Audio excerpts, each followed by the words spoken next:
বন্ধুরা, কেমন আছো সবাই? নতুন আরো একটা ভিডিওতে অনেক ওয়েলকাম। আজ হচ্ছে যে রবিবার, আর এখন দুপুর 2টো বাজে করছে। আর আজকের ব্লগটা রান্নাঘর থেকেই শুরু করছি। দেখো পিছনের ব্যাকগ্রাউন্ড। তো আজ হচ্ছে যে একটা স্পেশাল মেনু বানাচ্ছি আমি দুপুরে লাঞ্চে। তো চলো কি মেনু বানাচ্ছি সেটা শেয়ার করি। আজ বানাবো আমি ফ্রাইড রাইস। তার জন্য এই যে সমস্ত কিছু কেটে কুটে গুছিয়ে ধুয়ে নিয়েছি। মটরশুঁটিটা নেই, কি আর করা যাবে, এখন মটরশুঁটির সিজন নেই, তাই পাইনি। বিনসটা অনেক কষ্টে জোগাড় করেছি। এখানে কাজু আর কিশমিশ কোথায় গেল, এই যে কিশমিশ ধুয়ে সমস্ত কিছু রেডি করে রেখেছি হাতের কাছে। আর এদিকে তার সাথে হচ্ছে ফ্রাইড রাইসের সাথে চিকেন কষা। তো চিকেনটা অনেকক্ষণ থেকে আমি কষতে লেগে পড়েছি। তো এখন একটু হবে, ততক্ষণ আমি এদিকে ভাতটা করে নিচ্ছি আর এইগুলো নাড়ানাড়ি করব।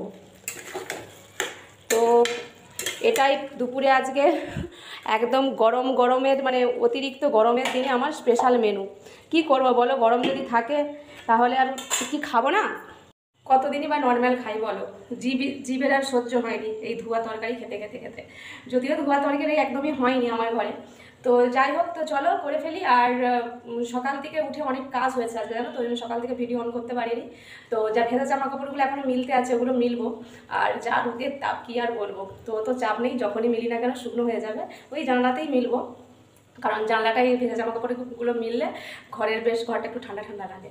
আর এই যে আলুগুলো দেখো, এই যে গ্রামের বাড়ি থেকে 1 বস্তা আলু নিয়ে এসেছিলাম, 50 কেজি আলু। চৈত্র মাসের 1 তারিখে আমার টিকিট ছিল, 2 তারিখে গেছে, ধরো 3 তারিখ থেকে খাচ্ছি। 50 কেজি আলু আর এই কটা আছে। জানি না বৈশাখ মাসটা যাবে কিনা, হিসাব মতো চৈত্র মাস 1 মাস আর বৈশাখ মাসে হয়তো কটা দিন হয়েছে। তো ডাইনিং প্লেস থেকে রান্নাঘর করে দিলাম, অল্প কটা ছিল বলে, কারণ ডাইনিং প্লেসটা ঠান্ডা, তার থেকেও রান্নাঘরটা বেশি ঠান্ডা। ডাইনিং প্লেসটা এখন ঘরটা গরমের জন্য শোয়া হচ্ছে, ওই জন্য পরিষ্কার করে দিলাম আর কি। ওই হানাতানা কাজ করতে দেরি হয়ে গেছে। তারপর কতগুলো জামা কাপড় ঝুলছিল, ফুল প্যান্ট ফুল হাতা জামা করে। এবার শীতকাল তো ফুরিয়ে গেছে, এখন আর লাগবে না, তাই ওগুলো বচকা করে ব্যাগে ঝুলিয়ে রাখলাম। ওই দড়িতে এক গাদা পোশাক আশাক ঝুললে আমার খুব বিরক্ত লাগে, ওই জন্য গোছগাছ করতে অনেকটাই দেরি হয়ে গেছে। তো চলো ঝটপট রান্নাটা সেরে নিই, মাংসটা তো আরেকটু বাকি, আর ওইটা করতে দেরি লাগবে। তো চলো করে নিই। ছেলেকে স্নান সব করিয়ে দিয়েছি, ধনে পাতাগুলো ছড়িয়ে দিয়েছি। আর এদিকেই যে সাদা তেল দিয়ে দিয়েছি, এর সাথে একটু ঘি মিশাবো, পুরোটা ঘি করবো না, সামান্য একটু ঘি দেবো। তো চলো ভেজে নিই। আর ভাতটা ওইভাবেই উপর দিয়ে দিয়েছি, ঠান্ডা করতে দিতে হবে ভাতটা। এই যে ঠান্ডা করতে দিয়ে দিয়েছি, আর এদিকে এগুলো নাড়ছি। এই গ্যাসটা বন্ধ করে দিলেই হয়, হয়েই গেছে। এই যে দেখো, গরমে সব গরম গরম খাবার, পেট গরম হওয়ার মাছটা। কিন্তু কী করবো, বর বিরিয়ানি করছিল বহুদিন থেকে। বিরিয়ানি হয়নি, বিরিয়ানির চাল নেই, ফ্রাইড রাইসের চাল ছিল, তাই ফ্রাইড রাইসটাই বানাচ্ছি। সেই ছেলের জন্মদিনে বানিয়েছিলাম, আনা ছিল তখন থেকেই চাল, আর করা হয়নি। বাড়ি চলে গেলাম আর গেলাম।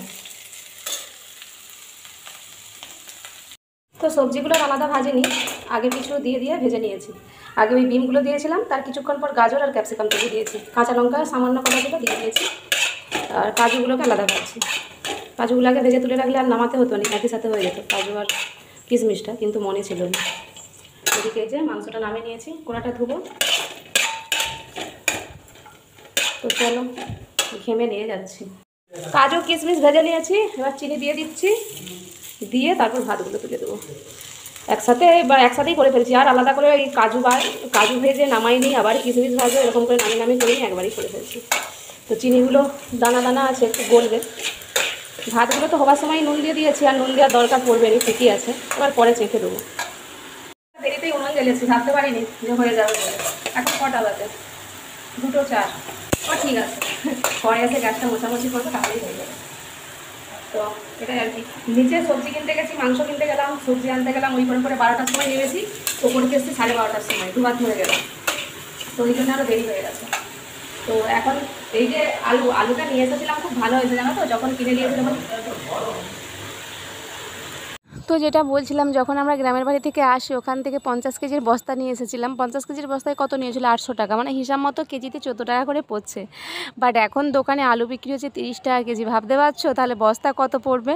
তো নিয়ে এসে ভালোই করেছিলাম, কষ্ট করে সৃষ্ট করে, কিন্তু কদিনই বা যাবে। দেখো এই কটা আর আছে, হিসাব মতো চৈত্র মাসের 3 তারিখ থেকে খাচ্ছি, আর বৈশাখ মাসের এই মাসটা না গেলে না বাঁচি। তো কিছু করার নেই, 30 টাকা কেজি কিনে খেতে হবে। মেন কথা, গরমের জন্য আলু এখনও পোস্তেও লেগে পড়েছে। সাউথে রেখেও তো খাওয়া ঠিক নয় না, বলে খাবো না, বেকার ফেলে দেবো। যদিও দোতলাটা ঠান্ডা, অনেকটাই কম পড়ছে, অন্য যদি 3 তলা হতো হয়তো আরও পোস্ত। তো কি আর করা যাবে, এমনিতেই আমার বাড়িতে একটু আলু খরচা বেশি, ঠিক আছে, সব কিছুতেই আলু একটু বেশিই খরচা হয়, আর এই বস্তা তুলে মনে হচ্ছে না একটু বেশিই খরচা হচ্ছে। তো যাক, কি আর করা যাবে, যদিন যাবে যাবে। আমার রান্না কমপ্লিট, এখন একটু টেস্ট করে দেখে নিচ্ছি, কারণ সবার আগে রান্না করে আমি আগে খাই, আমি টেস্ট করে দেখি কেমন হয়েছে, আমি জানি আমার ভালো লাগলে সবার ভালো লাগবে। তো সব কিছু পারফেক্ট হয়েছে। ও এই যে দুপুরের লাঞ্চ মেনু রেডি, চিকেন কষা আর এই যে ফ্রাইড রাইস আর আমের চাটনি। আমের চাটনিটা কালকে ছিল ফ্রিজে, তো এটাই গরম করলাম। কি বলছিস? হ্যাঁ নিয়ে আয়, কোপার দে আগে ফ্রিজ, হাওয়া ঢুকবে।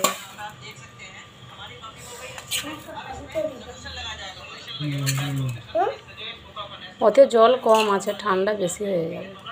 মানুষ পারে না এমন কোনো কাজ নেই, কোনো কাজই মানে কঠিন নয় যদি তুমি সেটাকে চেষ্টা করো, ভালোবেসে করো, তাই না? অ্যাকচুয়ালি আমি কোনো দিন ভাবিনি ভাত ডাল মাছ সবজি ছাড়া এর বাইরে বেরিয়েও যে অন্য কিছু রান্না করতে পারবো, স্পেশাল কিছু। তবে চেষ্টা করলে মানুষ সবই পারে, তো সেটাই দেখছি আর কি। এখন খুবই সহজ হয়ে গেছে এইসব রান্না। খাওয়া দাওয়া কমপ্লিট করে হেসেল মেসেল গুছিয়ে নিয়েছি, তো এখন একটু রেস্ট করব। আর প্রচুর রোদের তাপ আর গরম, আজকেও ডাইনিং প্লেসে কুলারটা বের করে নিয়ে চলে এসেছে বড়মশাই। তো চলো এগুলো পরে গুছিয়ে গাছিয়ে রাখবো, কোড়া টোড়াগুলো। সময় ছাদে চলে এসেছি, ছেলেকে নিয়ে শুয়ে পড়েছিলাম, ঘুম ধরে গেছিলো মা ছেলে দুজনেরই। ওকে ডাকলাম, বললো মা ছাদে যাবো, ওই যে ছাদে এসেছি। তো ছাদে গাছগুলো নিয়ে জল দেবো, ওই যে বলছে মা আমি দিয়ে দেবো, ওই জল করছে, দিচ্ছে দিক দিয়ে গিয়ে সন্ধ্যা দেবো। তো গাছগুলো একদম জ্বলে গেছে, আবার নিচে সেই ভাউজোটা আসার সময় বললো দীপালি গাছগুলো নিয়ে একটু জল দিয়ে দাও, গাছগুলো শুকিয়ে গেছে।